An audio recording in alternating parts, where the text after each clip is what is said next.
hand backwards and make a completion. Yeah, I saw that. So we both like KC to cover the 3.5 on the road, correct? KC, I'm going to call this game 30 to 10. All Kansas right. City won by 20. All right, real quickly, Cleveland at home, high expectations. They're playing Tennessee. There's a quarterback controversy between Mariota, Tannehill, which has to leave a little locker room unrest, right? And they're on the road, and Cleveland's been waiting for something like this for how many years?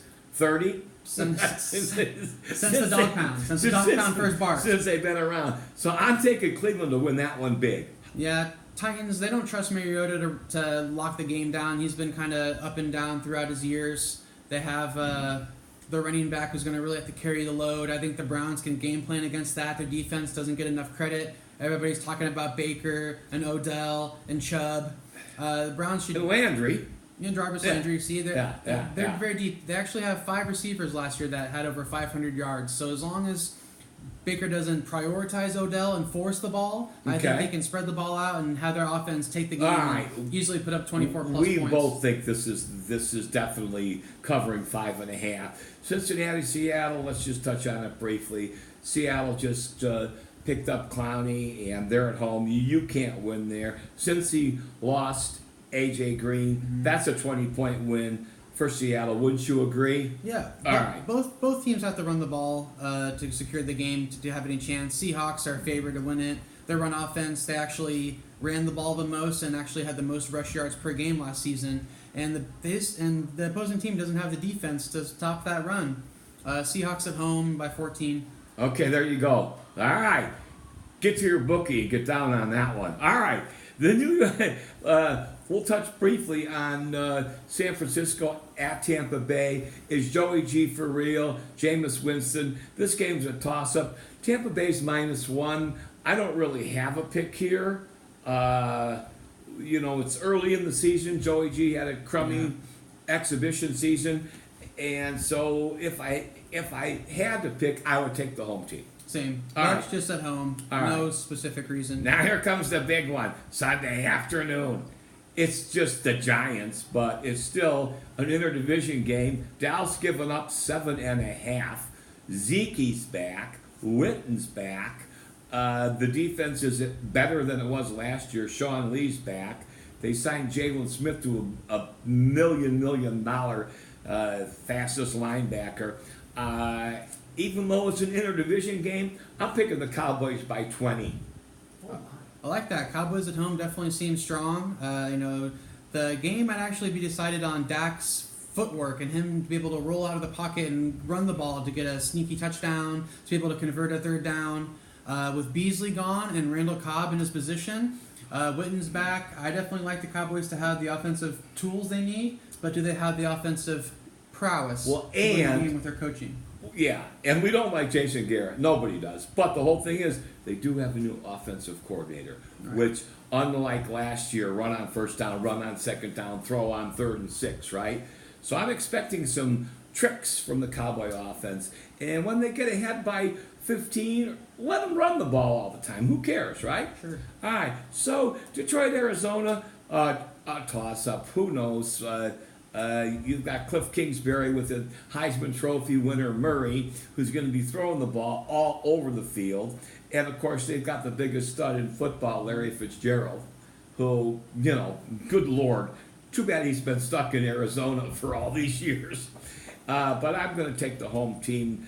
Arizona's actually favored by 2.5, but I would take them.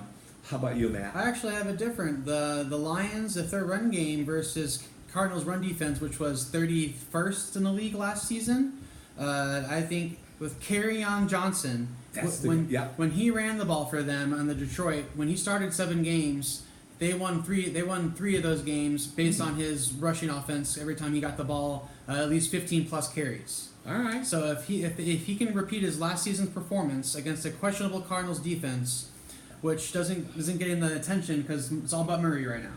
It's all about their new savior, which I've never really been impressed by first-round quarterbacks to have to turn a bottom team around. I can't think of one. Well, how about Mayfield? But we'll see what happens to Cleveland this year. All right, let's move on. So you like Detroit. I like Arizona. So we're split on that one, right? Detroit has 2/3 chance of winning. It could go either way with a turnover or two, but All right. the Lions, if they can run the ball and Cardinals repeat their last season Okay. performance, the Lions should win on the road. Woo-hoo-hoo-hoo-hoo. All right. Now here's the big Sunday night game, which people thought this should be the Thursday night game because you usually have the Thursday night game opening night with the Super Bowl champion hosting, right? But they didn't get it because the NFL thought the Packers and the Bears that played 100 times and blah, blah, blah, blah, that would be a lot better, and it probably will be. The only way New England can lose this game is, as you pointed out to me, they don't have the same center that calls out all the blocking signals and The audibles. the audibles. That could be a factor. The nice thing with Pittsburgh is more people need to learn how to play the walk-around defense versus Tom Brady. Because if you go out there and you get set and there's 14 seconds on the shot clock, Brady gets to see what you're doing and he can change the play. Yeah. Pittsburgh's the only team, in my opinion, even though Brady's 5-0 at home versus Pittsburgh, right? But they're the only team that's really tried to figure out. And of course, there's no Gronk, as my prediction said. He'll be back by Game 6. Can Pittsburgh cover the 6 points, Bear? Pittsburgh cover the 6? Yeah, they might even win outright. Patriots at home. I mean, they have to stop Tom Brady. That's the game plan, and stopping him really means just confusing him with some different looks, like Rock said. I think Steelers, they have a lot to prove with their new offensive weapons. Just stop Juju and Ben. The running game. James Conner rushed for 1,000 last year. Rushed for 1,000 in 8 games. So if he plays a full season, he's playing for a 2K season, which is very possible. But I think without Bell, I don't know if he's going to be an every down back. So we'll have to see if he's going to be able to carry the load. And they've been talking about New England's improved defense because last year, regardless of what the stats say, they gave up 26 points or something. Like they might have had good stats, but they gave up points.